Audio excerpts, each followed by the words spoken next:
اعوذ باللہ من الشیطان الرجیم، بسم اللہ الرحمن الرحیم۔ ناظرین محترم و سامعین کرام، السلام علیکم ورحمۃ اللہ وبرکاتہ۔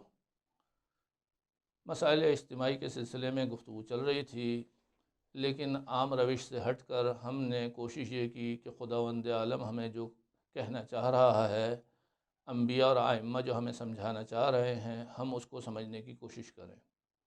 اور اس سے جو اب تک ہم نتیجہ نکال رہے ہیں وہ یہ ہے کہ ہمیں اپنے آپ کو صحیح کرنا ہے، اور جب ہم اپنے آپ کو صحیح کر لیتے ہیں تو معاشرہ صحیح ہو جاتا ہے۔ جب ہم خود سازی کر لیتے ہیں تو معاشرے کا کم از کم ایک فرد صحیح ہو جاتا ہے اور مسائل حل ہونا شروع ہو جاتے ہیں۔ لیکن ہم خود سازی چھوڑ دیتے ہیں اور خدا سازی کی طرف چلے جاتے ہیں۔ خدا بنانا بہت آسان ہے، گائے کو خدا بنا لیجئے، چاند کو خدا بنا لیجئے، سورج کو خدا بنا لیجئے، ستارے کو خدا بنا لیجئے، پتھر کو خدا بنا لیجئے۔ خود سازی مشکل ہے، کیونکہ اس کے لیے جیسا سامنے والا کہہ رہا ہے، جیسا خدا چاہ رہا ہے، ہمیں اپنے آپ کو اس کی مرضی کے مطابق ڈھالنا ہوگا۔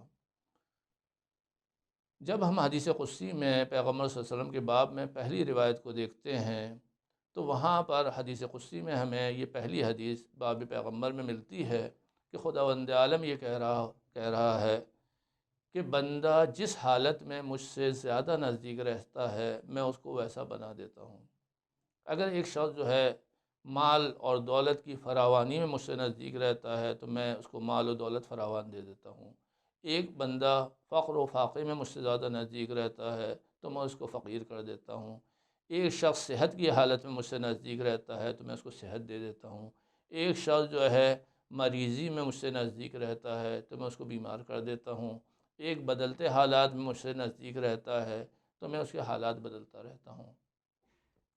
یعنی خدا کی مرضی کی چابی بھی ہمارے اپنے ہاتھ میں ہے۔ ہم اپنے آپ کو صحیح کر لیں تو ساری چیزیں ہمیں میسر آ سکتی ہیں، اور وہ چیز جو ہمیں نہیں مل رہی ہے یقیناً اس میں مصلحت ہمارے لیے ہی ہے۔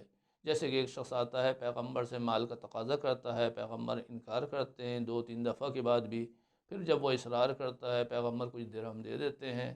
اب وہ لے کے جاتا ہے، اس میں برکت شروع ہو جاتی ہے، جانور خریدتا ہے، اتنے بڑھتے چلے جاتے ہیں کہ شہر سے باہر چلے جاتا ہے۔ پھر پیغمبر حضرت علی علیہ السلام کو خمس و زکوٰۃ کے لیے بھیجتے ہیں تو وہ انکار کر دیتا ہے کہ یعنی یہ ساری میری محنت ہے، یہ ساری میری زحمت ہے، اب میں اس میں سے کیوں دوں؟ اس کو کیا معلوم کہ خداوند عالم اہل بیت ہمارے اوپر احسان کر رہے ہیں کہ ہم سے کچھ لے کر ساری چیزیں ہمارے اوپر حلال کر رہے ہیں، ورنہ ہماری ملکیت میں کیا ہے؟ ساری چیزیں خدا کی ہیں، ساری چیزیں کائنات اہل بیت کے لیے ہیں۔ اگر وہ کچھ مال لے کر ہمارے لیے چیز حلال کر رہے ہیں تو بہت بڑی بات ہے، لیکن خالی یہ نہیں ہے کہ وہ ہمارے لیے مال حلال کر رہے ہیں، بلکہ پیغمبر کو جو حکم ہے تو وہ یہ ہے کہ ان سے صدقات لیا کرو۔ کیوں؟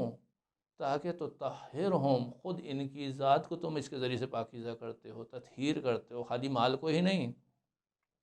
ہم اس فائدے کو نہیں سمجھ رہے ہیں۔ ہم سمجھ رہے ہیں کہ یہ خمس و زکوٰۃ جو ہے خداوند عالم کو ضرورت پیش آ گئی ہے، خداوند عالم محتاج ہے معاذ اللہ۔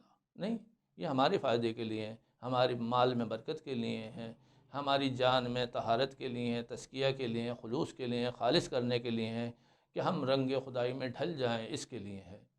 اگر ہم ان چیز کو سمجھتے ہیں، اس نے سارا انکار کر دیا۔ پیغمبر نے اس کو بلایا، اس کے بعد اس سے اپنے درہم واپس لے لیے، جس طریقے سے غبارے میں ہوا ہوتی ہے، واپس اپنی اصلی عادت پر آ گئے، اب کچھ بھی نہیں بچا۔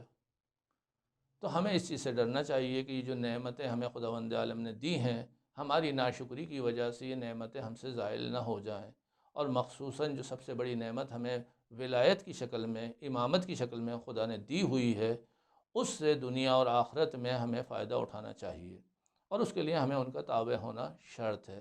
حضرت علی علیہ السلام جیسی شخصیت انا عبد من عبید محمد کہنے میں فخر محسوس کر رہی ہیں کہ میں محمد کے غلاموں میں سے ایک غلام ہوں۔ علی جیسا شجاع آدمی، آپ کیا فرما رہے ہیں کہ جب جنگ عروج پہ ہوتی تھی اور ہمیں کہیں پناہ نہیں ملتی تھی تو ہم پیغمبر کے پاس آ جاتے تھے اور ہمیں پناہ ملتی تھی۔ اس کا مطلب ہے کہ پناہ خالی تلوار میں نہیں ہے، کچھ اور چیزیں بھی ہیں جن کی طرف ہمیں توجہ دینا چاہیے۔ جب ہم ان کی طرف توجہ دیتے ہیں تو ہمیں پتہ چلتا ہے کہ اصل فائدے، اصل واقعیت خدا سے وابستگی میں ہے، استجیبوا للہ وللرسول اذا دعاکم لما یحییکم، خدا اور رسول کی آواز پر لبیک کہو، کیونکہ لبیک کرنے سے فائدہ یہ ہوگا کہ تم مردہ ہو، وہ تمہیں زندہ کرنا جانتے ہیں۔